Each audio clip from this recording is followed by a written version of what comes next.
In the world of cookware, two materials dominate: ceramic and reinforced PTFE nonstick. Let's break down what makes these two types unique and which might be best for your kitchen. First, what is the difference? Ceramic, made from silica-based minerals, is free from harmful chemicals and can withstand high temperatures. PTFE, a synthetic polymer, is known for its excellent food release properties but needs careful temperature management. When it comes to cooking performance, each material has its strengths.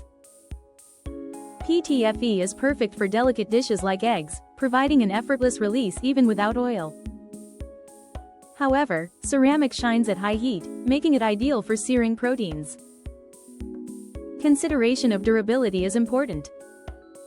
PTFE pans tend to last longer with proper care, while ceramic can chip or scratch easily. In summary, if you want a zero-fat cooking experience, go for PTFE. If you prioritize health and high-temperature cooking, ceramic is your best choice.